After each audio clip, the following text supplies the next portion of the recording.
Day 5 and welcome to the next chapter of Tom's Midnight Garden. I can't quite believe it, but we are actually up to chapter 21 and it's called Time and Time Again.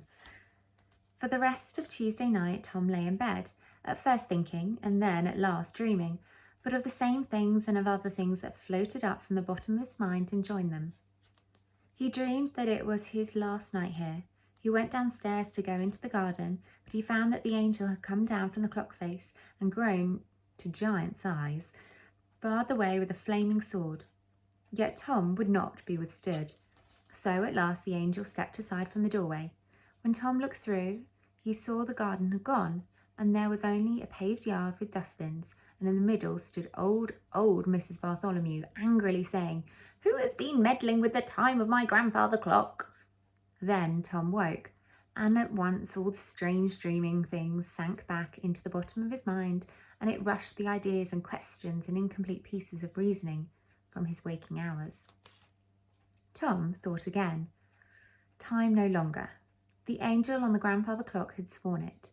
But if time is ever to end, that means that here and now, time itself is only a temporary thing. It can be dispensed with, perhaps, or rather, it can be dodged. Tom himself might be able to dodge behind time's back and have the past, that is, Hattie's present in the garden, here, now and forever. To manage that, of course, he must understand the workings of time.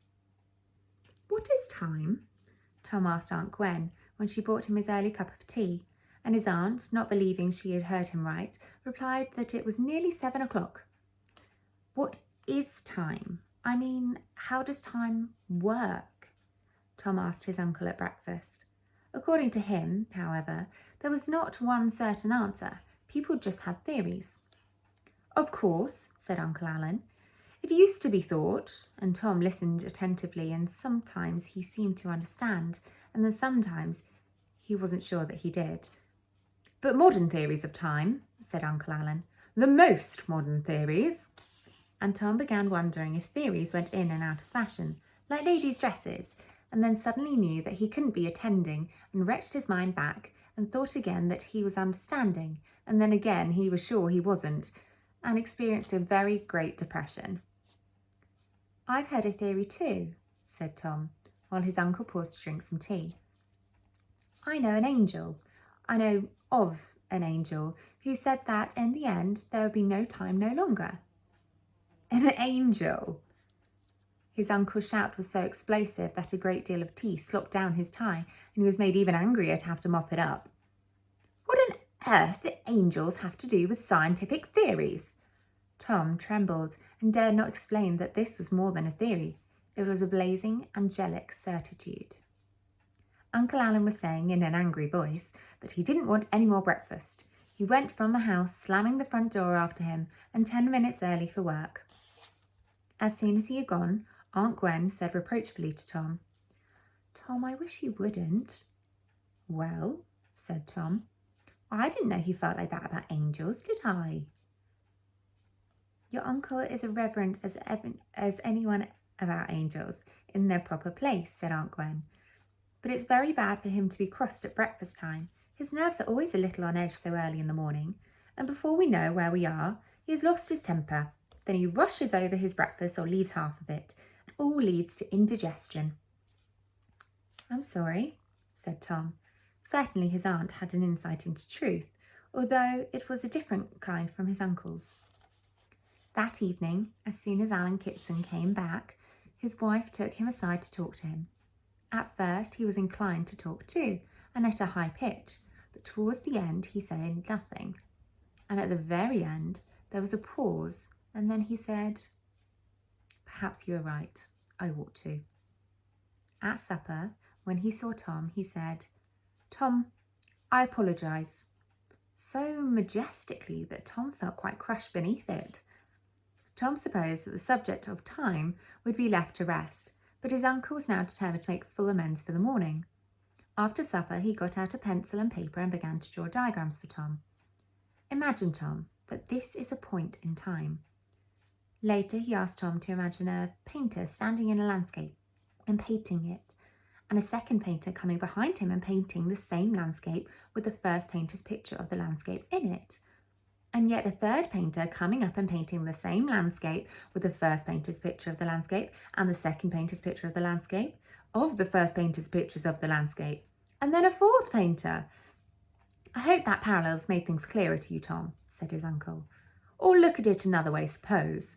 Tom's face was beginning to go stiff all over, with the expression of understanding like he was putting it on. And really, by now, he just wanted to cry, like a baby, because he understood absolutely nothing, and yet it was also important to him. Then, suddenly, Uncle Alan was mentioning Rip Van Winkle. For instance, he said, think of Rip Van Winkle. Or no, perhaps that's not very illuminating. No, think of, instance, a new point in time, which we'll call A. But Uncle Alan was too late. Tom had already begun thinking of Rip Van Winkle because he was the first person Uncle Alan had mentioned that Tom really knew anything about. Indeed, Tom knew all about him. Rip Van Winkle had gone out hunting one day in North American mountains and had fallen asleep in an enchanted place. It seemed to him that the time he spent sleeping there was only a night, but when he woke up and went down the mountainside to his family, he found that 20 years had gone by. Now, thought Tom, wasn't he himself rather like Rip Van Winkle in reverse, so to speak? Instead of going forward 20 years, Tom went back 100 and more to Hattie's lifetime. He did not always go back to exactly the same time every night, for did he take time in its usual order?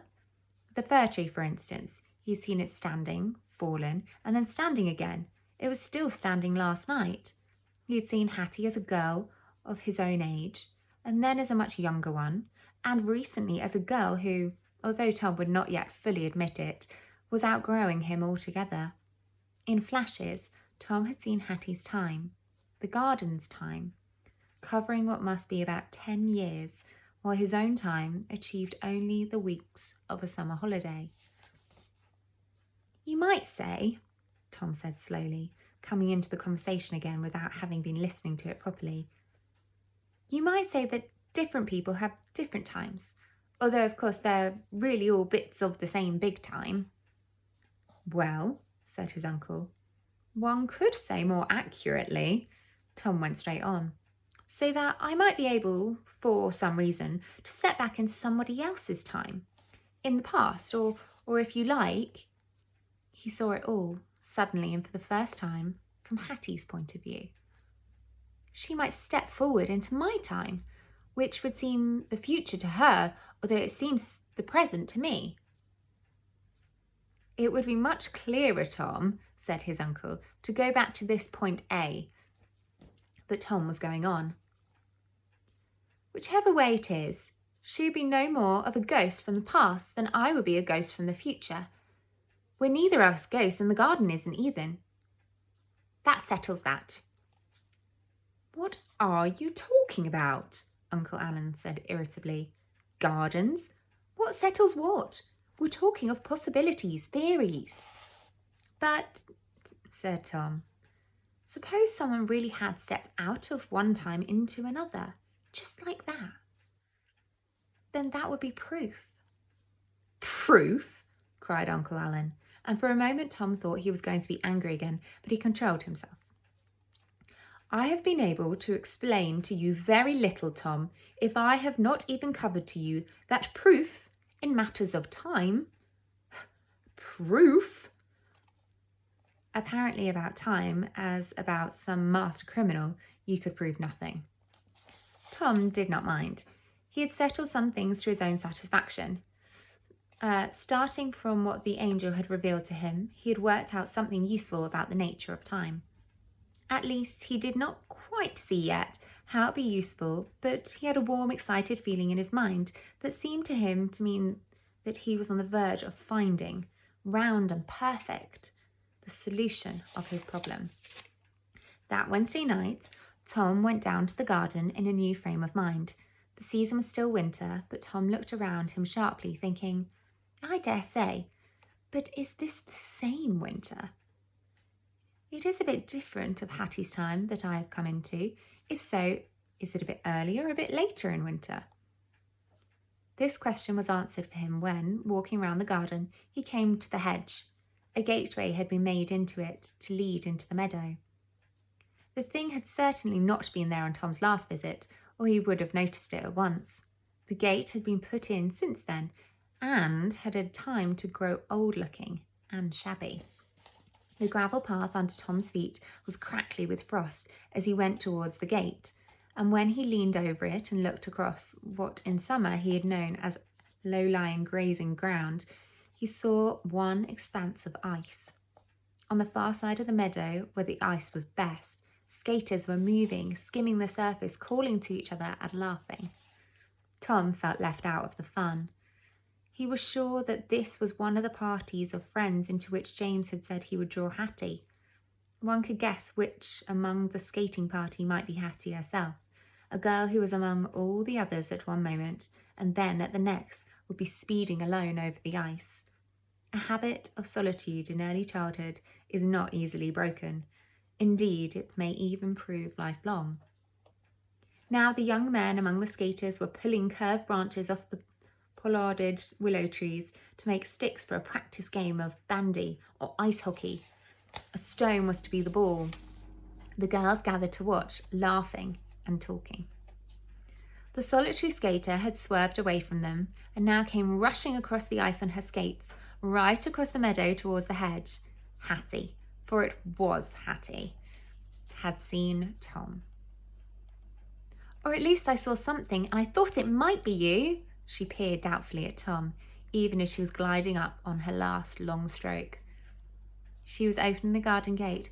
I'm so glad it is you, Tom. I miss you sometimes, even now, in spite of the Chapman girls being good fun, and Barty, and the others, in spite of skating. Oh, Tom, skating! I feel as if I could go from here to the end of the world. If all the world were ice, I would feel as free as a bird, as I've never felt before. Oh, I want to go so far, Tom. She was urging him onto the ice now, nor was Tom unwilling. Come on, Tom, do. She felt the smoothness of the ice beneath his one bare foot, and very slightest spring and sway of it, like a ballroom floor under Hattie's weight. As though the ice made an enchantment, he forgot the problem of time he had to think of, forgot that he had anything to think of at all. Hattie swooped away from him and swooped after her more glorious ice slide than he and Peter had ever found in the streets at home. But his sliding ended sooner than Hattie's skating, and his action was earthbound, whilst hers was like a strong bird's. Tom! Hattie called softly to him from over the ice, but speeding nearer, passing him with a rush of air. Why haven't you got skates? Oh, why haven't I got skates? Tom repeated in anguish, for all the skates he had ever used had been hired ones or a town ice rink, and his uncle and aunt would not have skates, he was sure. And they would think it was very odd if he wanted to buy skates in a great hurry in the middle of summer.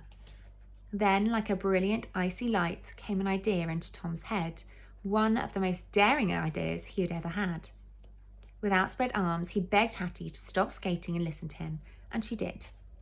Hattie, where do you keep your skates? When you're not using them, I mean.